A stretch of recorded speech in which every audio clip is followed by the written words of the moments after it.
Number 1, the awakening of power. You think power belongs only to the ruthless, the gifted, the men born with sharp teeth and thicker skin. But Machiavelli would laugh at that illusion, because true power has nothing to do with birth, luck, or the approval of others. Power begins the moment you stop waiting for permission and start shaping reality with intention, precision, and a cold understanding of human nature. Listen closely, because what I'm about to tell you is not theory. It's a weapon. Every empire, every victory, every rise from weakness follows the same hidden pattern. The three-step Machiavellian formula that transforms even the underestimated into the undeniable. The weak fail not because they lack strength, but because they misunderstand the game. They think the world rewards honesty, fairness, and effort. It doesn't. The world rewards strategy. It rewards control. It rewards the one who can study a room silently and bend it without force. If you've ever felt overlooked, dismissed, or underestimated, good. Because you are exactly the kind of person Machiavelli believed could become unstoppable if you learn the rules that others never bother to understand. This is your turning point. From this moment forward, you stop acting like the world owes you clarity. You start observing the motives behind every smile, every agreement, every interaction. You stop responding emotionally. You start responding strategically. You stop speaking to feel heard. You start speaking only when it furthers your position. Power is not taken. Power is constructed, slowly, quietly, intelligently. And the first step is awakening your mind to the truth. You can become far more dangerous than anyone expects. This journey begins now. And before we continue, remember to like the video, subscribe to the channel, and turn on notifications, because what comes next will reshape how you move through the world. Number 2, step 1, control perception. Power doesn't begin with strength, it begins with perception, the image people build of you before you ever open your mouth. Machiavelli understood that humans don't react to reality, they react to what they believe about you. And this is where the weak rise. The weak waste their lives trying to prove themselves through effort and explanation, the powerful craft and aura that speaks for them. Your first move in the Machiavellian formula is to control what others see, think, and assume about you. Not by bragging, not by pretending, but by mastering the subtle signals that shape reputation. Your silence becomes intentional. Your words become measured. Your presence becomes unpredictable. Not emotional, not reactive, not exposed. You walk into a room without demanding attention, yet people feel something shift. You allow others to underestimate you, because underestimation is camouflage.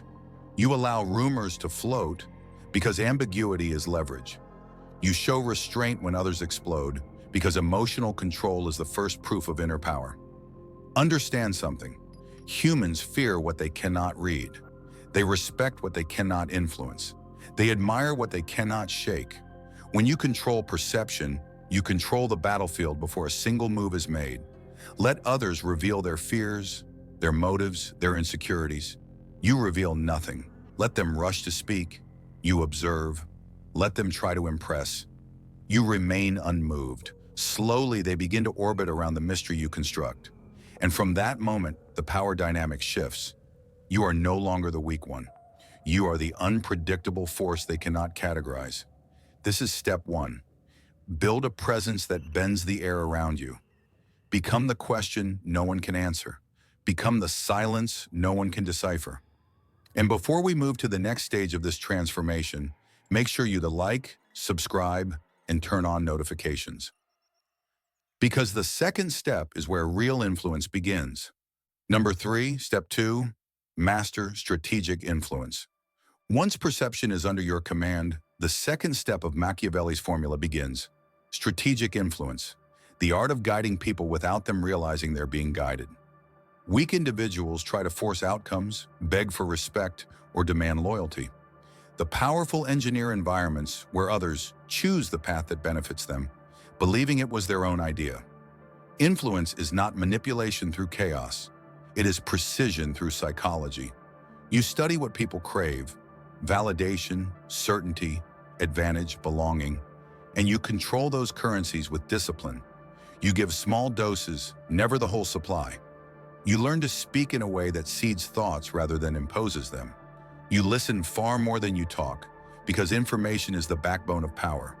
When someone reveals their goals, you quietly align your suggestions with what they already desire, and suddenly your direction becomes the obvious solution they convince themselves to follow. Influence also requires emotional neutrality. When someone tries to provoke you, you respond with calm. When they try to impress you, you remain unimpressed. When they expect you to react, you observe instead. This disarms them. It unsettles them. It makes them recalibrate their approach around your energy. And in that recalibration lies your advantage.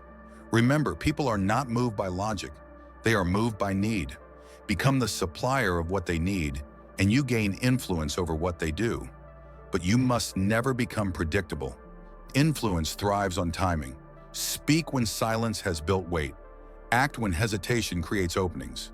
Offer help when it benefits your long-term position, not out of kindness, but out of strategy. This is step 2.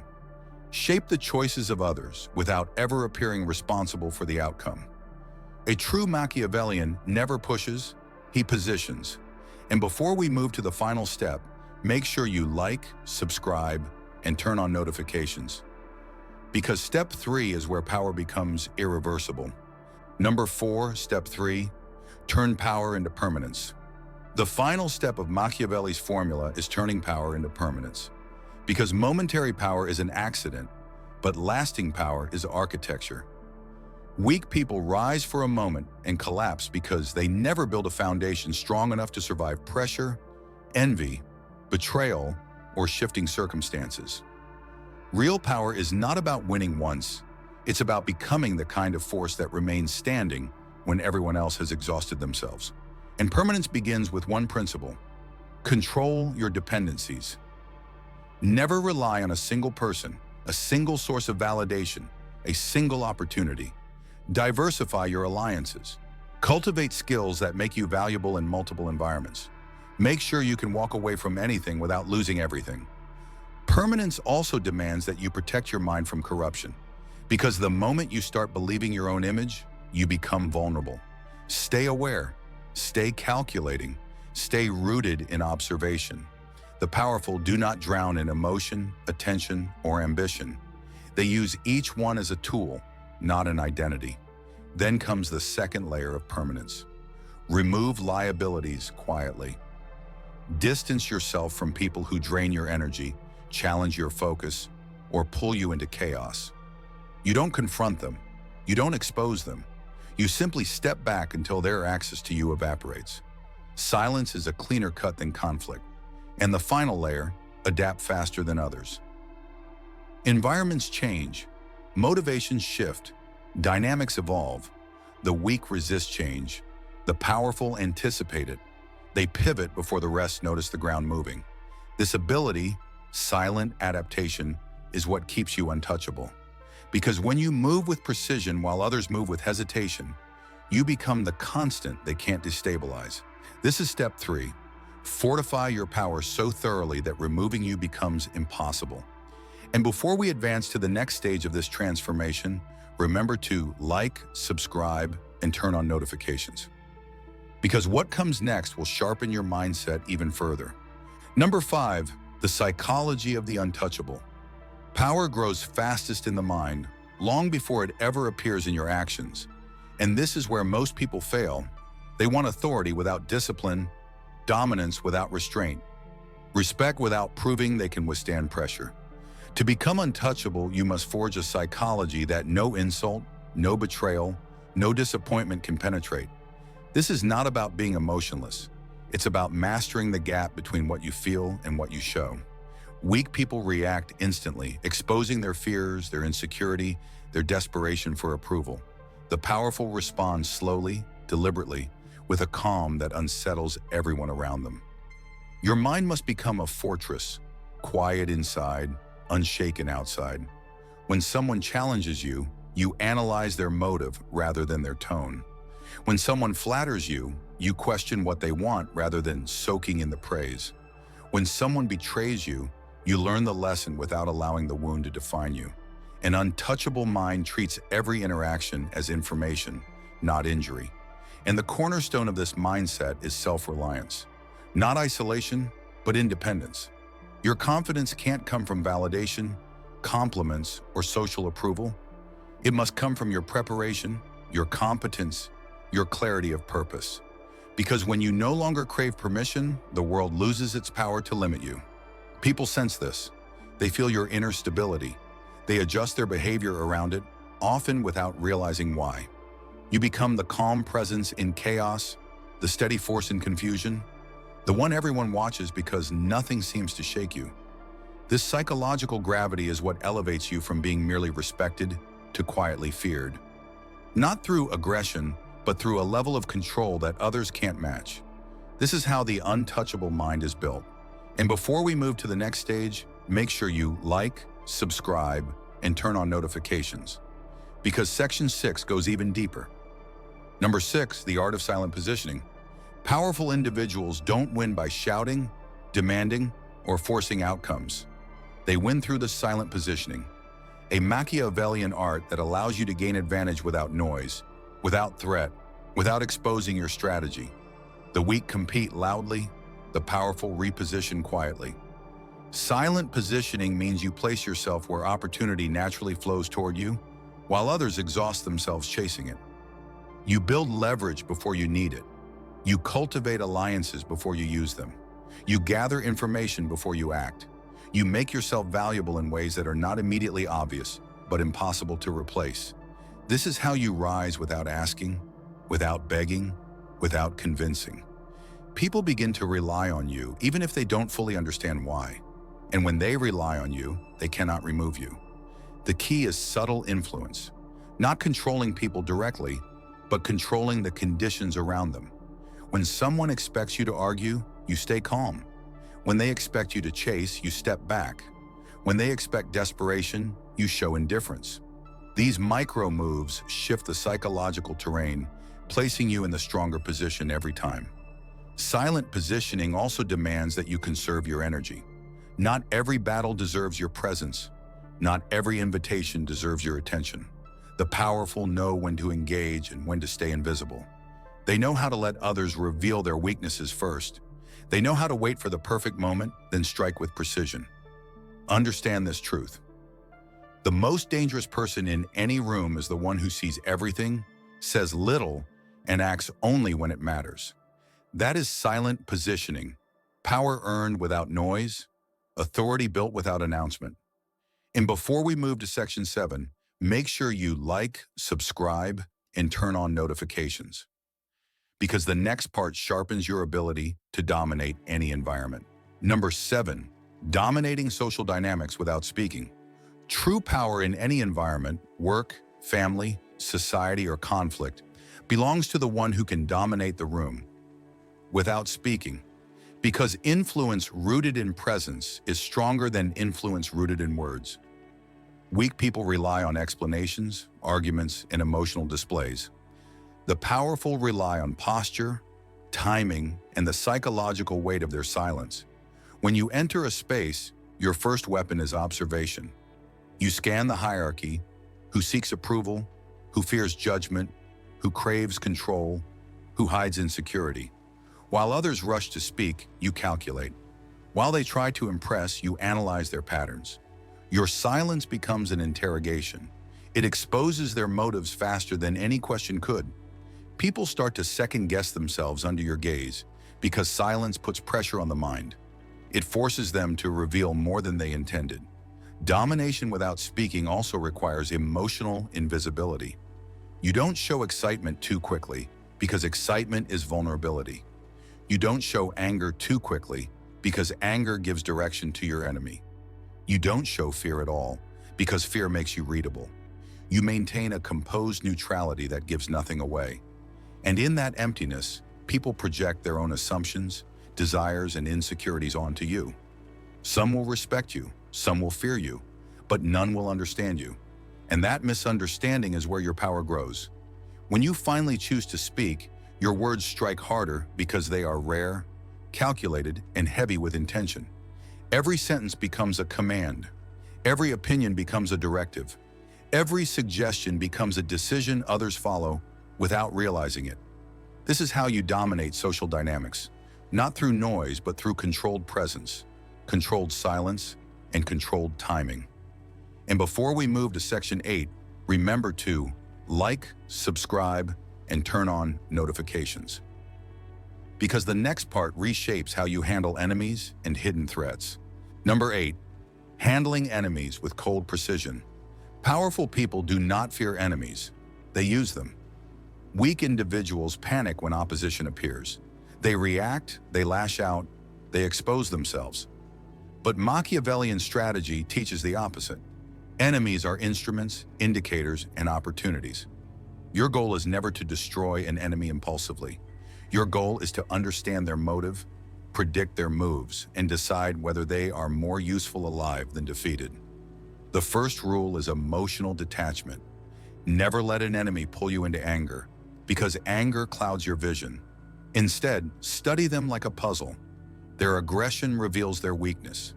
Their insults reveal their insecurity. Their attempts to undermine you reveal their fear of your potential. The second rule is controlled distance. You don't confront every attack. You don't correct every lie. You don't retaliate every time they push. Sometimes you let them speak because the more noise they make, the more desperate they appear. Sometimes you step back because distance exposes their lack of power. And sometimes, when the timing is right, you strike with precision, not to humiliate them publicly, but to remove their influence quietly. A true strategist eliminates an enemy's options before eliminating the enemy. You weaken their alliances, you expose their contradictions, you let their own behavior destroy their credibility. Often they collapse without you lifting a finger. The third rule, never underestimate the usefulness of a controlled enemy. Someone who opposes you openly is easier to read than someone who pretends to be loyal. Sometimes an enemy's presence keeps you sharp, motivated, and alert. Sometimes their ambition unintentionally clears the path for your rise. But always remember, an enemy you understand is no threat. An enemy you ignore becomes unpredictable. Handle enemies with cold precision, never emotionally, never publicly, never impulsively. And before we continue to section 9, make sure you like, subscribe, and turn on notifications. Because the next part reveals how to secure long-term dominance in any environment. Number 9, securing long-term dominance. Short-term power is easy. Anyone can fake strength for a moment. But long-term dominance, the kind that lasts through shifting alliances, changing environments, and hidden betrayals, requires strategy, patience, and a mindset built for endurance. Dominance is not about being on top today. It's about making sure no one can remove you tomorrow. And that starts with your foundation. You must build value so deeply into what you do that your absence creates a vacuum others can't fill. Skill, knowledge, discipline, insight, these are the pillars that make you irreplaceable. When people depend on your competence, your stability, your clarity, or your vision, they protect your position because losing you weakens them. The second layer of long-term dominance is controlling the flow of information. You never reveal your full plan. You never show your full capability. You speak less than necessary, reveal less than expected, and share only what benefits your long game. The one who controls information controls direction. And those who appear the most open are often the easiest to remove. Then comes alliance management. You don't need many allies, you need the right ones. People with ambition, influence, and reach, but with weaknesses you understand. You support their goals just enough to keep them close, but never enough to let them overshadow you. You give them victories that don't cost you anything, because a satisfied ally becomes a predictable one. The final layer is adaptability. Environments shift. Power structures evolve. What worked last year becomes obsolete today. The dominant survive because they move first, adjust first, and predict patterns before others notice the changes. When you are ahead, no one can catch you. When they react, you are already gone. Long-term dominance is the art of staying essential, staying unreadable, and staying one step ahead. And before we move to section 10, the final transformation, make sure you like, subscribe, and turn on notifications. because the last part completes your evolution. Number 10, the final transformation. Power is not a mask you wear, it is a state of being you grow into, a presence carved from discipline, awareness, and a refusal to live like everyone else. This final transformation is where everything converges: perception, influence, silence, strategy, control, and adaptability. The weak chase power because they think it will change how the world treats them. The powerful build themselves until the world has no choice but to adjust. Your evolution begins when you stop trying to prove yourself and start refining yourself. You become intentional with every move, every word, every alliance. You protect your mind as if it were a kingdom. You protect your energy as if it were currency. You protect your purpose as if it were armor. You no longer chase validation, you create value. You no longer fear enemies, you calculate them. You no longer react to chaos, you use it. And slowly, without announcing anything, without demanding anything, you rise above the noise. People begin to feel the difference. They speak carefully around you. They respect your boundaries. They second-guess their assumptions. They sense that you're no longer someone they can read, predict, or control. That is the quiet birth of true power. The final transformation is not about becoming feared or admired. It's about becoming unshakable. A person who stands centered while others stumble. A person who adapts while others resist. A person who sees clearly while others get lost in their emotions. This is what Machiavelli meant when he said the weak can become powerful. Power is built, not inherited. And now you carry the blueprint. The question is simple. Will you use it, or will you go back to the version of yourself the world preferred? Predictable, emotional, exposed. If you're done being that person, then step into the identity you've built across these 10 chapters. And before you leave, make sure you like, subscribe, and turn on notifications. Because this journey has only just begun.